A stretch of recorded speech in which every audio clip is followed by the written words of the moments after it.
신앙 고백 우리 하겠습니다. 나는 전능하신 아버지 하나님 천지의 창조주를 믿습니다. 나는 그의 유일하신 아들 우리 주 예수 그리스도를 믿습니다. 그는 성령으로 잉태되어 동정녀 마리아에게서 나시고 본디오 빌라도에게 고난을 받아 십자가에 못 박혀 죽으시고 장사된 지 사흘 만에 죽은 자 가운데서 다시 살아나셨으며 하늘에 오르시어 전능하신 아버지 하나님 우편에 앉아 계시다가 거기로부터 살아있는 자와 죽은 자를 심판하러 오십니다. 나는 성령을 믿으며 거룩한 공교회와 성도의 교제와 죄를 용서받는 것과 몸의 부활과 영생을 믿습니다. 아멘. 찬송가 312장 부르시죠.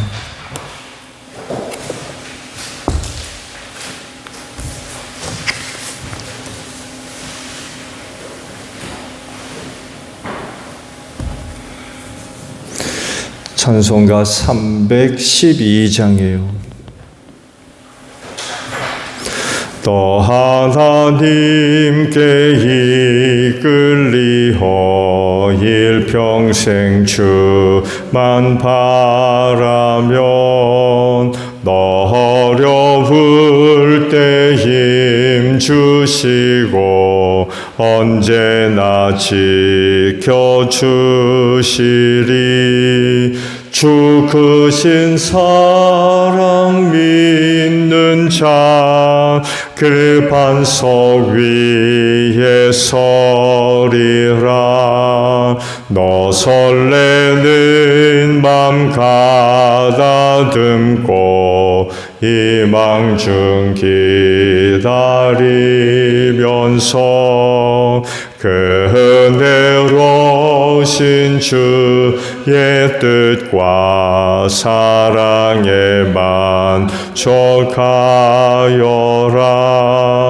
우리를 불러주신 주 마음에 소원하신다.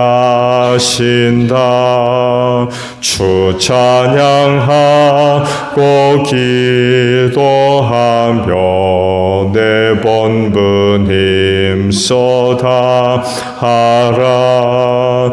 주 약속하신 모든 은혜 내게서 이루어지리라. 참되고 의지하는 자 주께서 기억하시리. 아멘. 에스겔서 1장 1절에서 28절 마지막 절까지 말씀을 봅니다. 그때 내가 그 생물들을 바라보니 그 생물들의 곁땅 위에는 바퀴가 하나 있는데 그 바퀴는 내 얼굴을 따라 하나씩 있었다. 그 바퀴의 형상과 구조를 보니 그 형상은 빛나는 녹주석과 같고 네 바퀴의 형상이 모두 똑같으며 그 구조는 마치 바퀴 안에 바퀴가 들어있는 것처럼 보였다. 그 바퀴들은 사방 어디로 가든지 방향을 돌이키지 않고서도 앞으로 나아갔다. 그 바퀴의 둘레는 모두 높고 보기에도 무서우며 그 네 둘레로 돌아가면서 눈이 가득하였다. 그 생물들이 나아가면 바퀴들도 생물들의 곁에서 함께 나아갔고 생물들이 땅에서 떠오르면 바퀴들도 함께 떠올랐다. 그 생물들은 어디로 가든지 영이 가고자 하면 그 영이 가고자 하는 곳으로 갔다. 바퀴들도 그들과 함께 떠올랐는데 생물들의 영이 바퀴 속에 들어있었기 때문이다. 생물들이 나아가면 그 바퀴들도 나아갔고 생물들이 멈추어 서 있으면 바퀴들도 멈추어 서 있었다. 또 생물들이 땅에서 떠오르면 바퀴도 그들과 똑같이 떠올랐는데 생물들의 영이 바퀴들 속에 들어있었기 때문이다. 그 생물들의 머리 위에는 창공 모양의 덮개와 같은 것이 있는데 수정과 같은 빛을 내서 보기에 심히 두려웠으며 그 생물들이 머리 위에 펼쳐져 있었다. 그런데 창공 모양의 덮개 밑에는 그 생물들이 펼친 날개가 서로 맞닿아 있었다.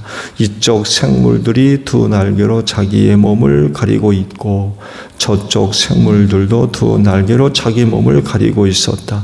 그들이 움직일 때에는 나는 그들이 날개치는 소리를 들었다. 그 소리는 마치 힘찬 물소리와도 같고 전능하신 분의 천둥 소리와도 같고 떠드는 소리 곧 군인들이 진영에서 나는 함성과도 같았다. 그들은 멈추어 서 있을 때에는 날개를 들이웠다.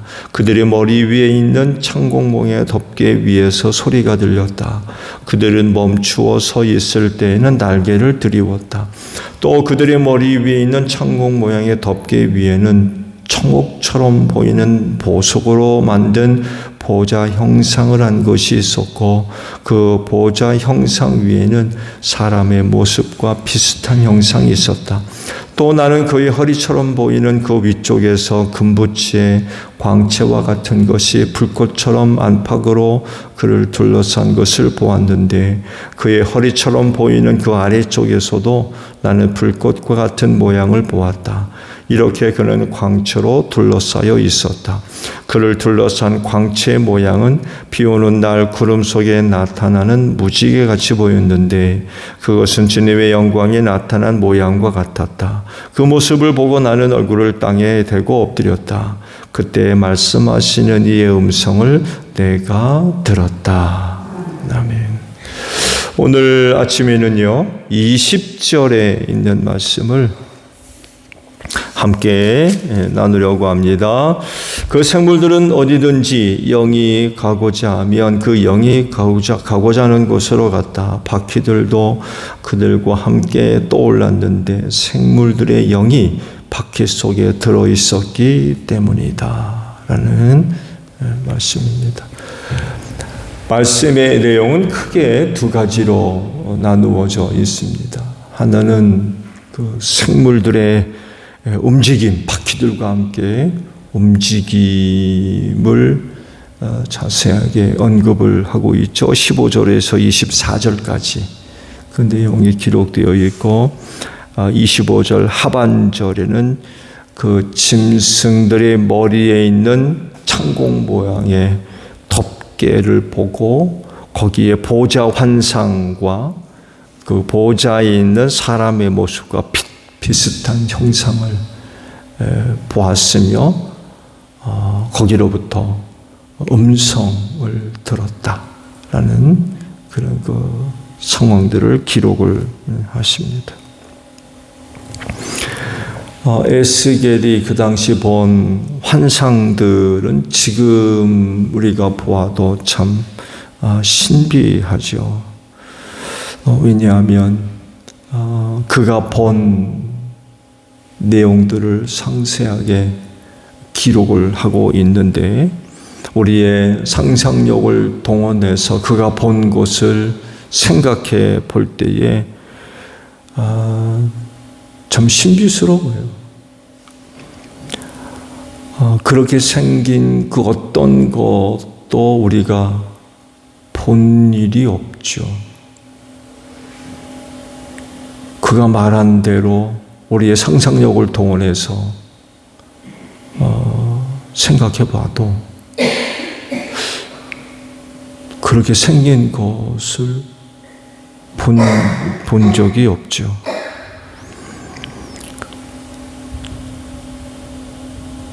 누구도 그렇게 만들어 본 일도 없었을 것 같아요.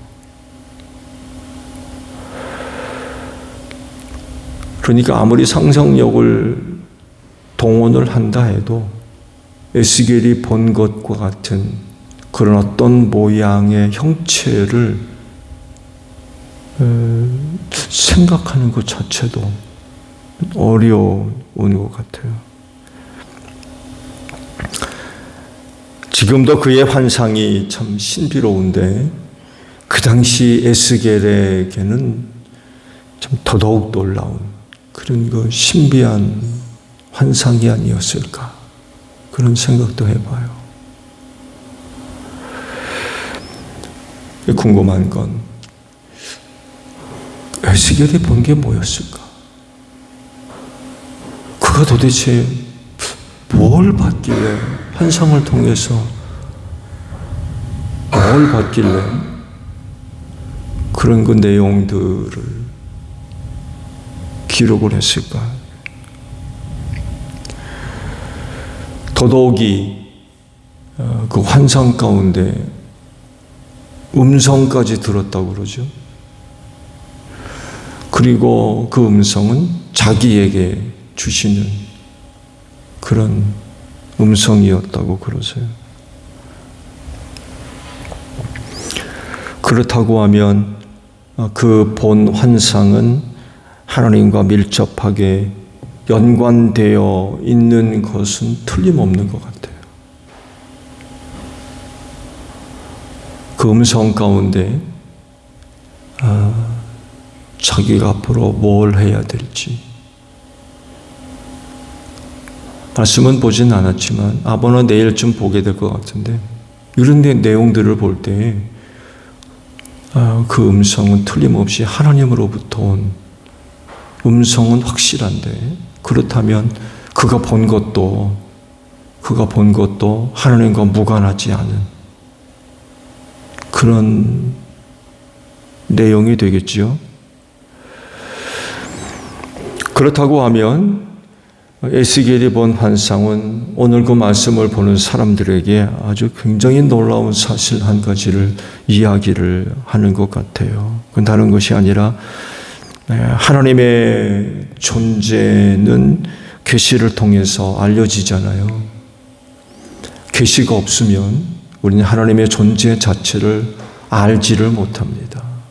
여러분, 우리가 하나님을 아는 것이 연구해서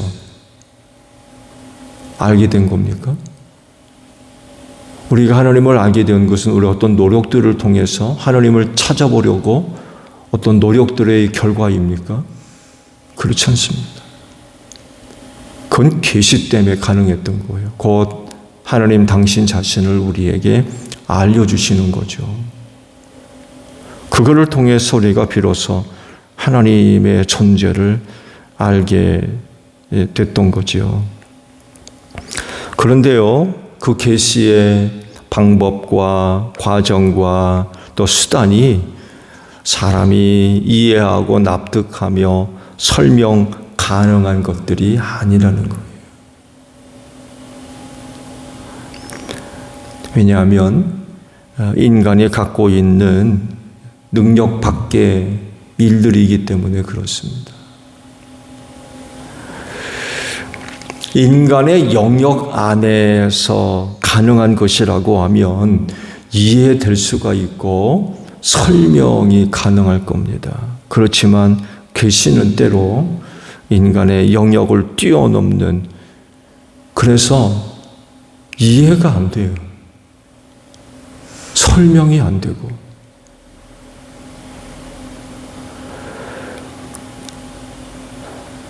그래서 우리가 보고 듣고 느끼는 것을 항상 초월합니다.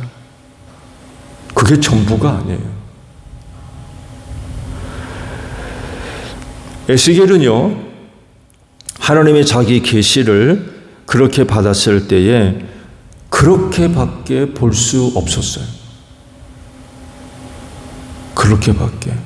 그러니까 그렇게밖에 설명이 안 되는 거예요. 인간이 표현할 수 있는 방법으로 기록된 게 바로 그 환상들이에요.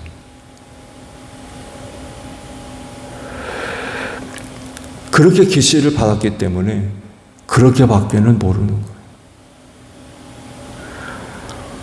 그렇다고 해서 하나님 뭐 전부를 아느냐? 전혀 그렇지 않습니다. 신적인 존재를 우리가 파악한다라고 할 때에 그게 가능합니까? 초월적 존재를 물질적 차원에 갇혀 있는 인간이 그걸 파악한다는 건 그건 불가능한 거죠. 그분의 깊이와 넓이와 크기를 우리가 어떻게 측량합니까? 보여주는 것, 들려주시는 것, 그 이외에는 알 수가 없다는 거예요. 에스겔에게 계시된 건 그건 지극히 일부라는 거예요. 그래서 또 다른 사람에게 하나님의 자기 계시가 일어난다고 하면 얼마든지 다른 방법과 다른 과정과 다른 내용으로 일어날 수 있어요. 여러분 가운데 하나님의 이런 자기 계시와 현현 똑같은 일을 경험하고 계십니까? 성경 어디를 봐도 에스겔이 경험한 것과 같은 내용으로 경험한 자 한 사람도 없습니다. 에스겔에게만 나타난 계시였어요.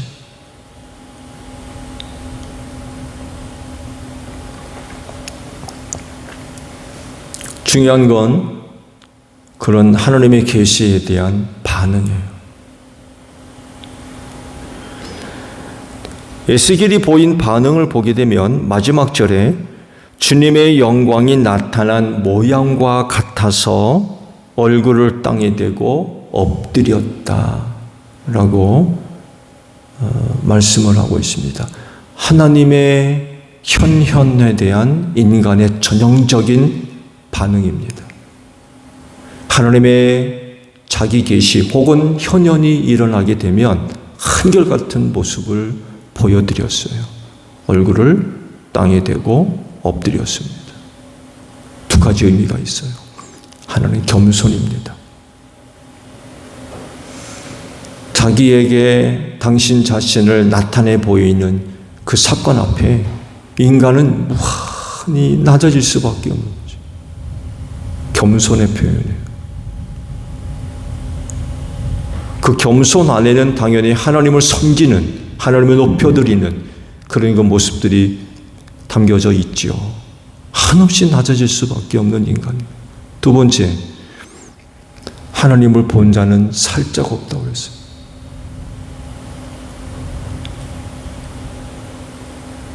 그래서 한결같이 하나님의 임재라고 느끼면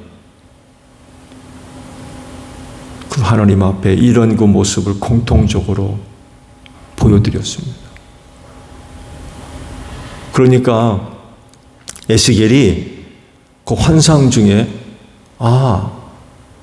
하나님이 지금 나에게 나타나시는구나, 나에게 오셨구나, 나에게 당신 자신을 보여주시는구나, 임재하셨구나, 이거를 깨달았던 거예요.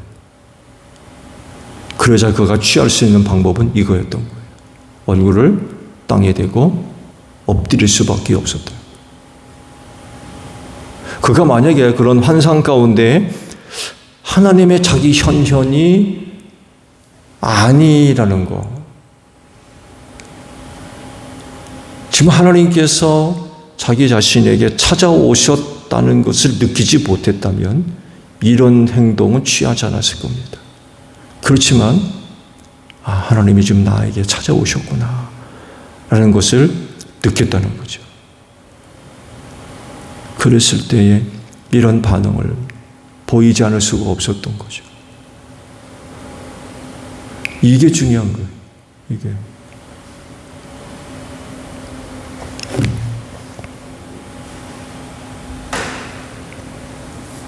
하나님은 우리와 항상 교제하시기를 원하시는 분이십니다. 그래서 우리 가운데로 찾아오시는 분이세요. 우리가 하나님을 찾아가는 게 아니라 하나님이 우리를 찾아오세요. 이게 기독교의 아주 독특한 신에 대한 이해입니다. 다른 종교의 그런 내용들을 보게 되면 인간이 그 신을 찾아갑니다. 그래서 만나고 알게 되고 깨닫게 되고 그러는데 기독교는 전혀 그렇지 않습니다.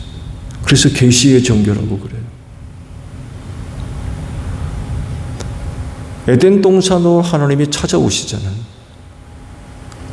이와 마찬가지로 예수께서 우리 가운데로 오시거든요. 하나님께서 사람의 몸을 입으시고 우리 가운데로 오셨어요. 오순절 성령이 제자들에게 임재하셨어요. 이 기독교가 갖고 있는 독특한 그런 신에 대한 이해이죠. 그래서 때로 인간의 눈과 귀 그리고 이해 안에서 경험이 가능해요. 그렇지만 그 안에 갇혀 계신 분이 아닙니다. 인간의 영역을 초월해 계신 분이세요. 우리 가운데 오셨는데 오신 그 하나님을 우리로 하여금 알게 하시는 거죠. 그래서 눈으로 보여주세요. 때로 듣게 하시고 느끼게 하시는 거예요. 은혜죠. 그렇지만 말씀을 드린 대로 인간의 영역 안에 갇혀 계신 분이 아닙니다. 좋은 예로 부활하신 예수님을 우리가 살펴보게 되면 제자들과의 그 관계에서 이런 모습을 잘 보여주시죠. 숨어있던 제자들 가운데로 호련히 나타나셔서 제자들과 이야기를 나누시고 심지어는 음식까지 잡수십니다. 그리고는 호련히 사라지셨어요.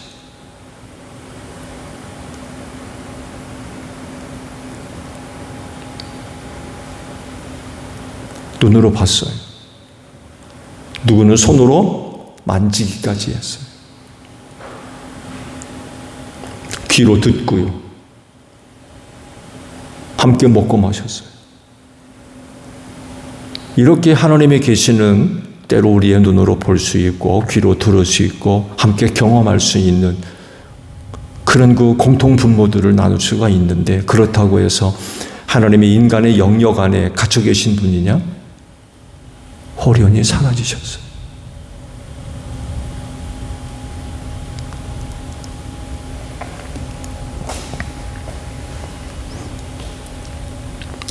에스겔의 하나님 경험, 하나님의 계시와 현현에 대한 경험 보게 되면 그 내용을 상세하게 다룹니다. 지금까지 말씀 보셨죠? 그림 그리듯 조각하듯 당시 그가 그발 강가에서 경험된 하나님, 계시된 하나님, 자기에게 찾아오신 하나님을 자세하게 기록합니다. 근데요, 그렇게 하면 할수록 하나님의 존재를 이해하기가 점점 어려워져요. 말씀 보셨죠? 이해하십니까? 그거 어떻게 생겼는지 상상으로 가능합니까?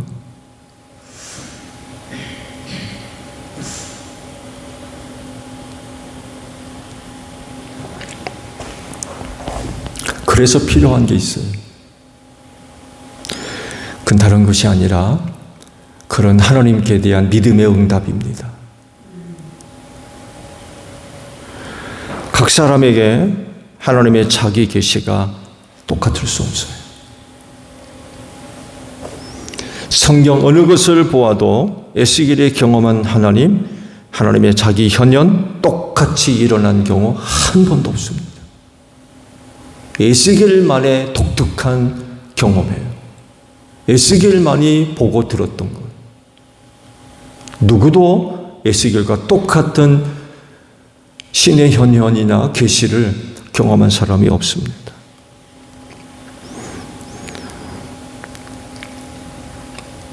또 다른 놀라운 하나님의 자기 계시, 성육신이죠. 성육신. 하나님께서 사람의 몸을 입으시고 독생하신 아들로 이 세상에 나타난 사건. 당시 많은 사람들에게 이런 모습으로 나타나셨어요. 근데 문제가 있죠. 그렇게 나타나신 하나님을 과연 얼마나 되는 사람들이 알아보고 믿었느냐는 거예요.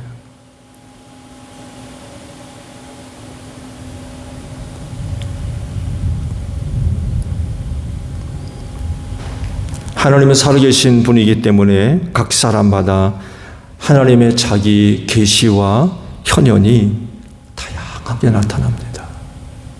말씀드렸잖아요. 똑같지 않습니다.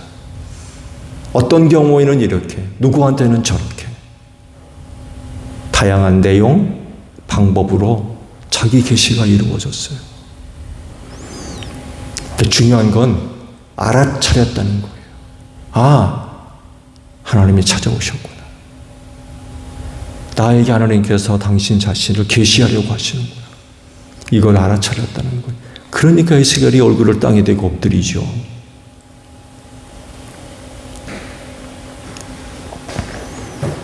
아브라함이 한낮 그 뜨거운 날 장막 거기에 앉아 있다가 눈을 들어보니까 맞은편에 세 사람이 서 있는 것을 발견하게 되죠.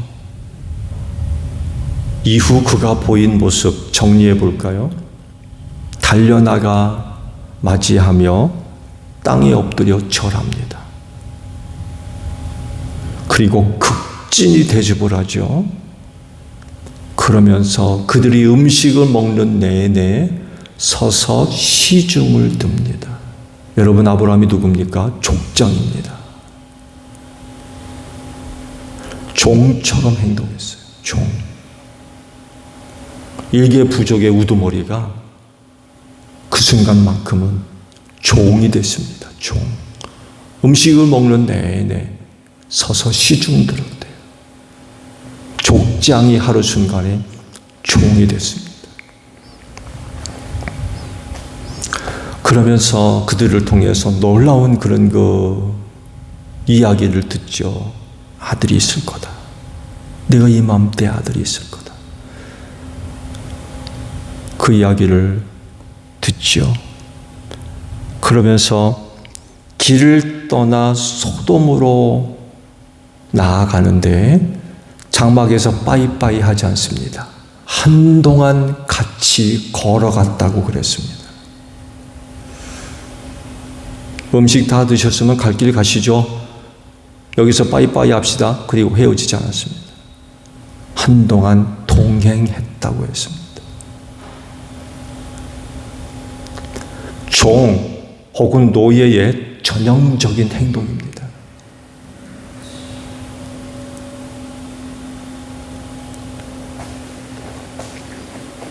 그러면서 또 이야기를 듣습니다. 후손의 번창, 축복의 통로가 될 거다.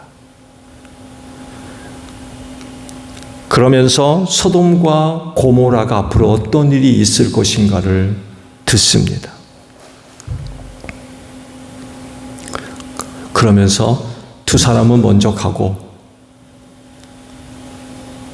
한 사람과 끝까지 그런 이야기를 나누면서 그 유명한 아브라함의 중보가 나옵니다. 아브라함이 만난 사람이 누구였을까요?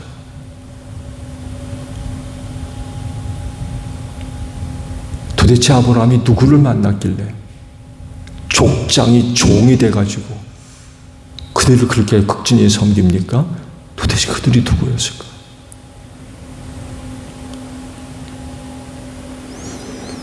저녁 때 롯이 소돔성 어귀에 앉아 있다가 그 성을 찾아온 두 사람을 만납니다.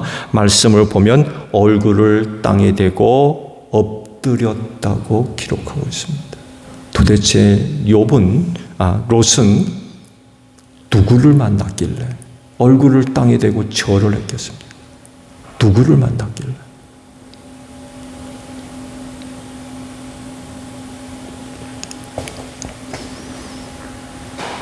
얼굴을 땅에 대고 엎드릴 정도로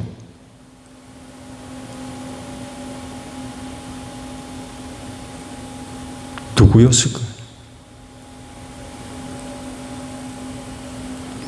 그리고는 자기 집으로 불러들이죠. 그리고 보호해주고 지켜주고 극진히 대접을 합니다. 그 결과가 뭐예요? 다 죽을 때 살아나왔습니다. 누구를 받길래 얼굴을 땅에 대고 엎드리고 절을 합니까? 누구를 받길래?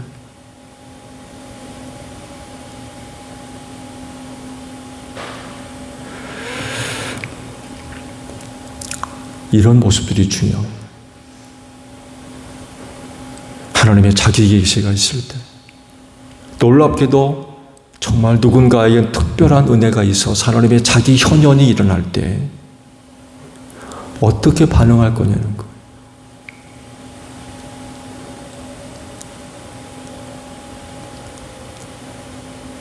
아브라함이 찾아온 그분이 하나님이란 걸 알아보지 못했다면 그런 행동 취하지 않습니다. 롯 마찬가지. 알아보지 못했다면, 하나님의 자기 계시를 전혀 알아차리지 못했다면 그런 행동 보이지 않습니다.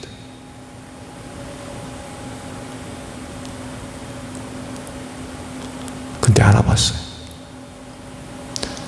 하나님의 자기 계시를 금방 알아차렸어요. 그러니까 그런 태도를 보여주죠.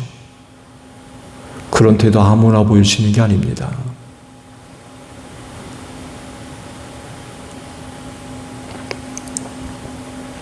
여러분 같으면 어떻게 하시겠습니까? 이날 새벽에 하나님의 자기 계시가 혹은 하나님의 자기 현현이 여러분 안에 일어난다고 하면 여러분은 어떤 태도, 어떤 반응이 있을 거라고 생각하십니까? 이거 알아차리지 못하면 그냥 넘어갑니다. 지금까지 주의 이름을 부르며 하나님을 예배해온 사람으로서 하나님의 자기 계시 혹은 현현, 자기 나타남이죠. 이런 것들에 대해서 여러분 얼마만큼 어떤 반응들을 보이셨어요? 있었습니까? 그런 거?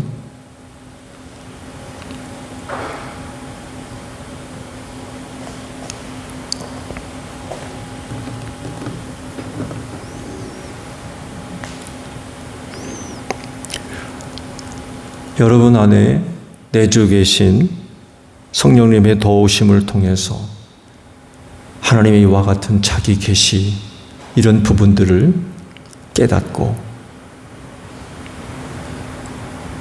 느끼고 경험되는 그런 그 은혜들이 있기를 바랍니다. 알아차리는 거죠. 아, 하나님께서 나에게 오셨구나. 나에게 자기 계시를 하고 계시는구나. 알아차리는 거죠.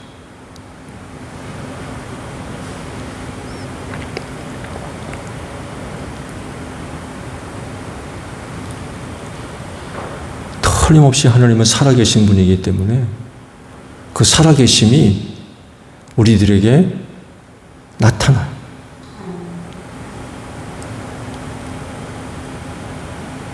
없는 분이 아니잖아요. 살아계신 분이거든요. 돌과 나무처럼 아무것도 못하고 그런 존재가 아니거든요. 살아계신 분이에요. 그 살아계심이 여러 가지 모양으로 나타나는 거죠. 그게 계신데 우리는 얼마만큼 그걸 깨닫느냐는 거예요.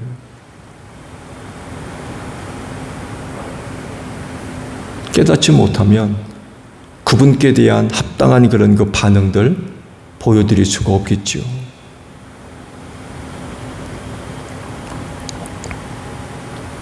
그럴진데 오늘 아침 이렇게 기도하고 계시는데 기도하는 가운데 여러분의 영성이 깨어나기를 축복합니다. 그래서 언제라도 하나님께서 찾아오셨을 때에 발견할 수 있는, 깨달을 수 있는, 그래서 그 하나님께 합당한 그런 그 반응들, 태도들, 자세들 보여드려야 되겠죠? 예. 오늘도 말씀 듣는 가운데 아멘들 하셨는데 이런 반응들. 아멘만 있습니까? 할렐루야도 할 수 있어요. 다양한 모습으로 그분의 계시 앞에 우리의 신앙들이 고백되어져야 된다는 거예요.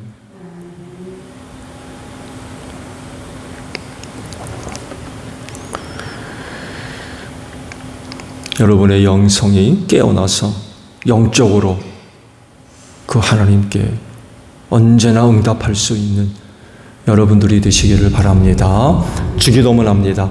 하늘에 계신 우리 아버지, 아버지의 이름을 거룩하게 하시며 아버지의 나라가 오게 하시며 아버지의 뜻이 하늘에서와 같이 땅에서도 이루어지게 하소서. 오늘 우리에게 일용할 양식을 주시고 우리가 우리에게 잘못한 사람을 용서하여 준 것 같이 우리 죄를 용서하여 주시고 우리를 시험에 빠지지 않게 하시고 악에서 구하소서. 나라와 권능과 영광이 영원히 아버지의 것입니다. 아멘. 기도하겠습니다.